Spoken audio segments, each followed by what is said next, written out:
Қайырлы күн, құрметті әріптестер. Мен география пәні мұғалімі Омарова Индира Болатбекқызы. Баланы оқытудың мақсаты бұл мұғалімнің көмегінсіз оны әрі қарай дамытуға қабілетті ету деген американ философы Элберт Хаббардтың сөзімен бастаған отырмын. Әрине бұл жерде мұғалім ең бірінші бағыт-бағдар беруші, қазіргі таңда. Соған сәйкес осы сөздерді алып отырмын философиялық. Келесі, енді бүгінгі менің шебер сыныбым, яғни іс тәжірибенің нәтижесі ретінде көрсеткелі отырған тақырып оқытудың тиімді тәжірибесінде инфографикалық әдістерді қолдану. Мақсатым оқу процесінде инфографикалық әдістерді қолдану арқылы білім алушылардың материалды түсіну деңгейін арттыру, практикалық қолдану дағдыларын қалыптастыру.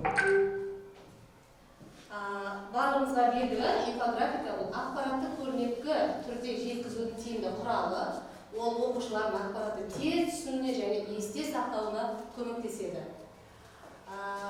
Инфографика түрлеріне статистикалық инфография, хронологиялық инфографика, географикалық инфографика және процесс инфографикасы және салыстырмалы инфографика деп алсақ болады екен.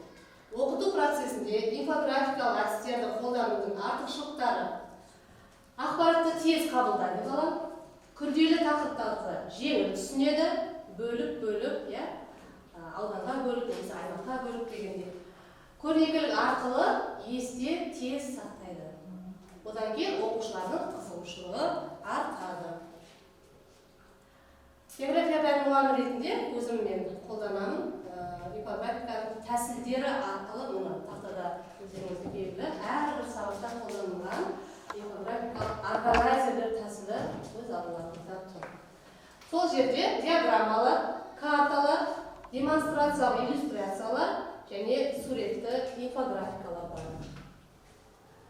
Сонымен қатар өз сабақтарында ақпараттық коммуникативті технологияларды қолдануда көбінесе интернетсіз орындалатын әдістерді көбірек пайдаланамын. Енді бұл жерде барлығымыздың да бір проблемамыз, мектептегі интернеттің нашар істеуіне байланысты және әрбір кабинетте тақтаның, әдемі тақтамыздың болмауына нәтижесінде осындай қағазға шығарып ситуациядағы шығу жолы деп айтса да болады бұл нәрселерде, инфографикалық тәсілдерді. Ситуациядағы шығу жолы ретінде осындай көрнекілік ретінде де жасап қойдым және бүкіл сабақтарда осыларды жеңіл түрде қолдана аламыз. Бірақ та бұлар әрқайсысы әртүрлі тақырыпқа сәйкес бірін-бірі қайталанбайтындай әдістер болып саналады негізі. Барлығын бір тақырыпқа немесе барлығын бір бөлімге қолданудың қажеті жоқ. Рет-ретімен қолдана аламыз. Енді сонымен бірге әрбір презентацияның ішінде әрбір қымыжы қысқа мерзімді сабақты жоспарды құрастырудың ішінде сабақтың тақырыбын ашуға да болады. Бұл жерде суретті графика арқылы сурет үй тапсырмаларын сұрауда немесе сабақты қорытындылау кезінде де қолдануға болады. Топтық жұмыстарда, әсіресе көбіне мен қолданатын топтық жұмыстарда органайзерді қолдану немесе постер арқылы білім алушылардың өздеріне инфографиканы жасатамын. Және жұптық жұмыстарда қолданамыз, сабақты бекіту кезеңінде де қолданамыз, сонымен қатар рефлексия кезеңінде қолданамыз. Қазіргі кезде рефлексия кезеңінде суретті органайзер ретінде бағдаршам әдісі шықты ғой, интернеттен де, ғаламтордан да шықты, немесе презентацияға қойып басып, оны қолдана берсек болады. Мынау бізде екі жақты күнделік деп айтсақ та болады, немесе жартылай диаграмма. Әркім өзінің шеберлігіне қарай әдісін түрін атасатын болады. Одан кейін мынау бізде нағыз оқушының оқу мақсатына жетуге арналған тапсырмалардағы берілген тапсырмалардың реті оқушыға беріледі. Бұл жерде жұптық жұмыс ретінде берілсе де болады, жеке жұмыс ретінде берсе болады бұл тапсырманы, немесе топтық жұмыс ретінде де берсе болады. Әрине мұғалімнің шеберлігіне қарай. Одан кейінгі инфографикамыздың түрі салыстырмалы түрде сәйкесін тап ретінде алса болады.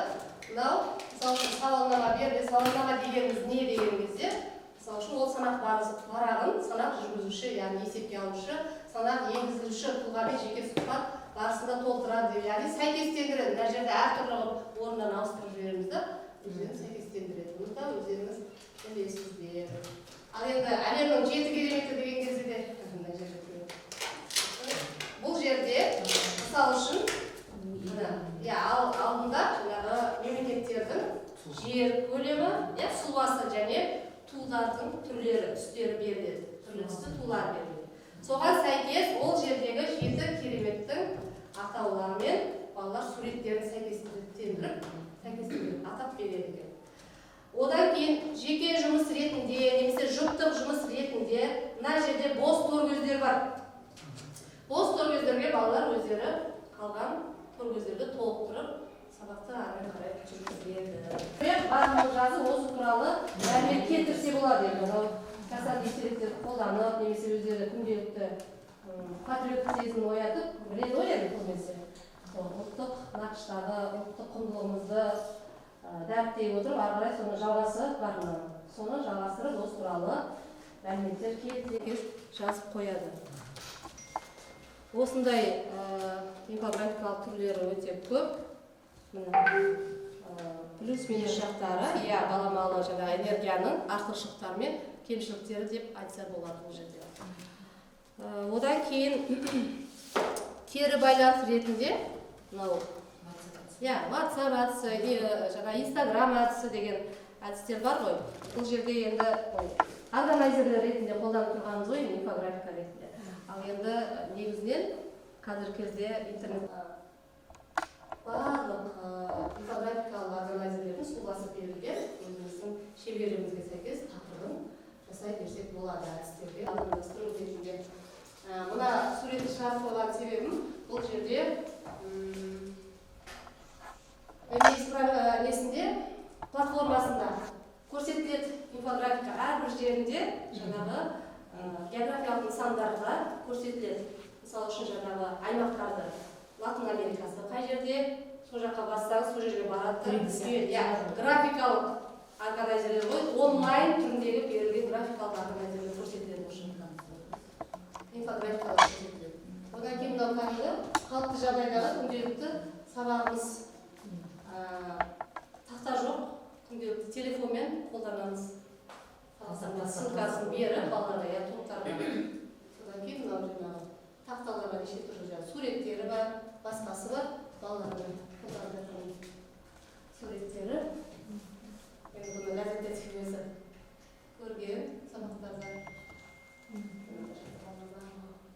Мына жерде мысалы ұдай өзі түрлеріне, дорбаларға асықтарды жинайық деген сияқты. Қазіргі кезде енді бұны тоқтап қалмаймыз, себебі алдыда сабағымызда бұл күнде пайдалана беретін болса, немесе жиі пайдаланатын болса, балалар жалып кетуі мүмкін. Сол себептен ізденіс үстіндемін, басқалай инфографикалық түрлердің, қызықты түрлерінің, тиімді түрлерін іздеп табуға, жасауға тырысамын. Енді қазіргі таңда платформалар мен интернет ресурстар өте көп, соның ішінде мен білім алушылар үшін өте тиімді болып табылатыны. Мыналар мысалы үшін Қазақстан, Вест Қазақстан туралы. Мына жаңа презентация жасауға, мынау да сондай съемка, бұл жерде жаңағы географиялық ссылка. Содан кейін өздеріңізге белгілі WordWall, қазіргі таңда керек мәліметтерді интернетке жазып жіберсеңіз дайын күйінде жасап береді. Өздеріңіз жасамай дайын күйінде жасап береді. Quizzes.com, одан кейін бар Pixelmap.com дейді. Бұл біздің географияға өте Pixelmap арқылы балалар кәдімгі қолдарындағы смартфондары арқылы осы қадамдарды жасай отырып Қазақстанның экономикалық ауданын 5-ке осылай бояп береді. Мына жерде экономикалық ауданды 5-ке бояп береді деген кезде бұл геоинформатика және картография бөлімін өткен кезде 9 сыныпқа жасауға болады, 10 сыныпқа, 11-ге, ал негізінен бұл 9 сыныптың материалы болып саналады. Себебі Қазақстанның экономикалық аудандары деген тақырып 9 сыныпта. Мынау QR код арқылы немесе ссылка арқылы кіреді телефоннан. Google-мен де болады, немесе осы приложенияны жүктеп алып жасауға болады. Өте оңай. Өзінің нұсқалары арқылы. боюнча осы тапсырманы балалардың жасап отырғандары телефонда. Қандай приложение Pixel картаға байланысты. Сіздерде енді жаратылыстану бар ма? Оған жасауға болады. Қазақстанның өзінде жасауға. Интернеттен кіреміз, тегін бар ма? Тегін ма? Толығымен тегін. Pixel ма? Жаңа сіздер жазды ма?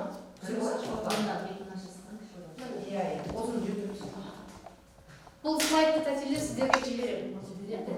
Назар несі бар ма? Бортпен бар ма? Бізде Осының ішінде бар. Онда жібересіз ба? Тұр ғой күшті. Мынаның бәрін бүйтіп ала беруге болады. Бізде де бар, неше түрлі пайдаланамыз ғой, бірақ сонда көп қой сіздерде. Негізі интернеттен іздеп отырсаңыздар барлығы бар. Мен енді біреудің сабағында жасап отырып, өзім жинағым ретінде жасап отқаным ғой, жаңағы жинағым жақсы көрсетіп отқаным. Одан кейін міне тапсырмалар балалар. Содан кейін бізде Сетера деген. Мына жерде бұрынғы бітіріп кеткен түлектер ұбт кезінде пайдаланған, бірақ қазіргі кезде де түлектеріміз осы Сетера деген сайтты қолданады да осындай инфографикалар, картаға байланысты инфографикаларды қолданады. Енді практикалық бөлімге өтсек, өздеріңіз инфографика жасап көрсеңіздер, 3 топқа бөлініп. Берген тақырып бойынша негізгі тақырыпты анықтау, элементтер арқылы бейнелеу дейді, өз жұмыстарын топ арқылы таныстыру дейді. Осы инфографикаға сәйкес, немесе өздеріңіз күнделікті қолданып жүрген, немесе ойыңызда жасаймын-ау деп жүрген инфографикалық органайзерлер болса, жасап көрсетсеңіздер.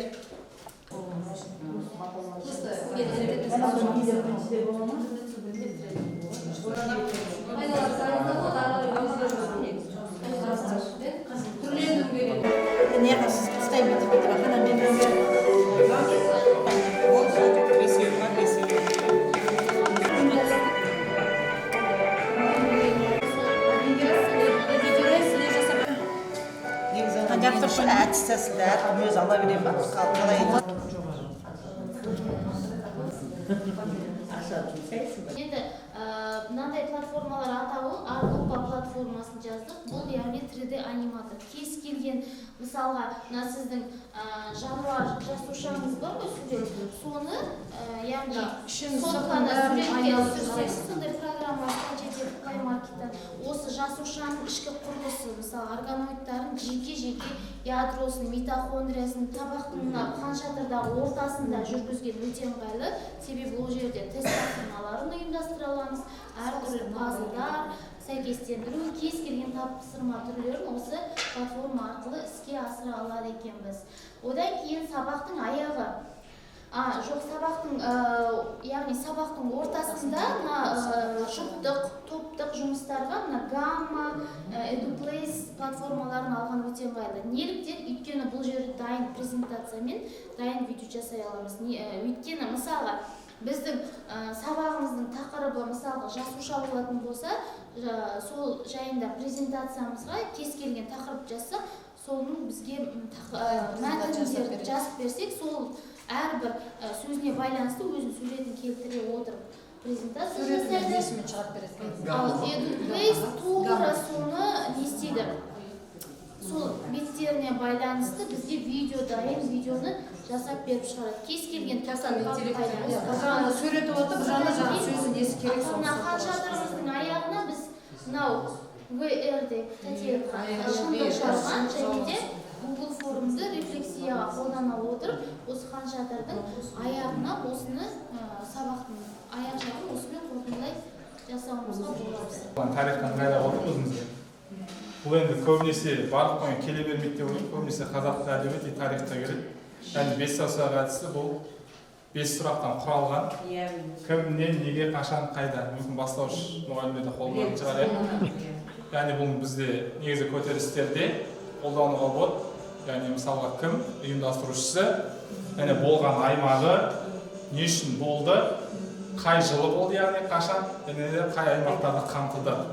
Сол нелерде қолданса болады. Енді қазақ әдебиетінде келетін сияқты мысалға тұлғаларды өткен кезде, туылған жылы, немесе бір әдеби шығармасы өткенде қайда жазды, қандай мақсатпен жазды, қашан жазды, қай қалада жазды деген сияқты қолданса болады сияқты. Біздікі алған Екінші берілген әдіс 4 жол деп атадық. 4 жол немесе оң теріс деп атасақ та болады. Өзіміздің шеберлігімізге байланысты неше түрлі атау бере берсек болады. Яғни бұл жерде бір мысалы оқушыларға бір сұрақ беріп, мысалы Қазақстанда АЭС соғайын деп отыр, Құдай қаласа, соның артықшылығы, оқушы артықшылығын айтады және оған мысал келтіреді. Екінші артықшылығын айтады, оған мысал келтіреді. Және теріс жағын көрсетеді оқушы. Кемшілігі, екінші кемшілігі. Яғни бұл жерде оқушының сыни ойлау, жаңағы талдау дағдыларын дамытуға байланысты талқылайды оқушылар бір-біріне, креативті ойлау. Яғни оқушылар бұл жерде топпен жұмыс істесе де болады, жұппен жұмыс істесе де болады, немесе жеке жұмыс істесе де болады. Яғни барлық жұмысқа бұл келеді.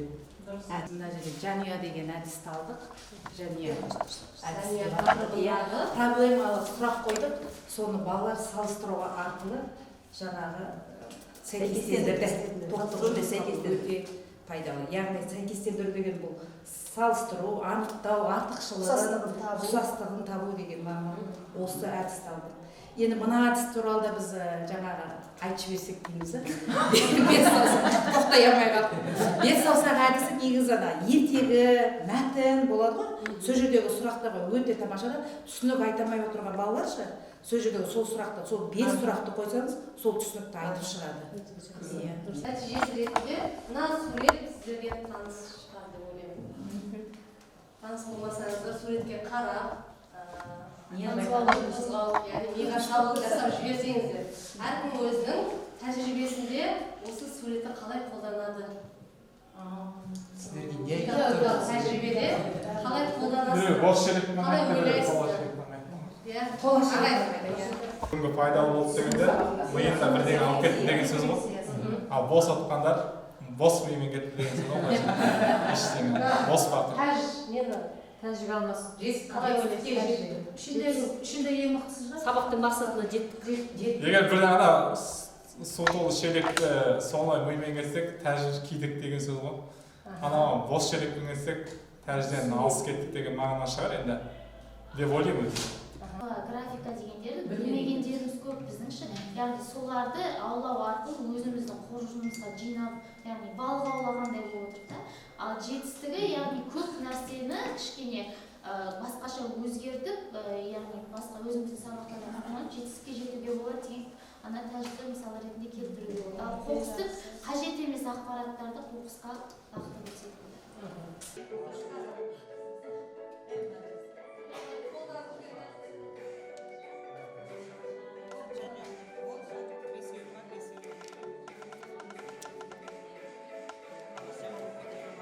Оқыту процесін тиімдірек етеді. Оған келісетін шығарсыздар. Мұғалімдер осы сабақта белсенді қолданып, білім алушылардың білімін арттыруға көмектесе алады деген тұжырымға келдім. Меңгерушілеріңізге көп рахмет. Тәжірибемен алған көптеген әдіс тәсілдер ұнап жатса, нұр үстіне нұр болар еді. Рахмет сіздерге.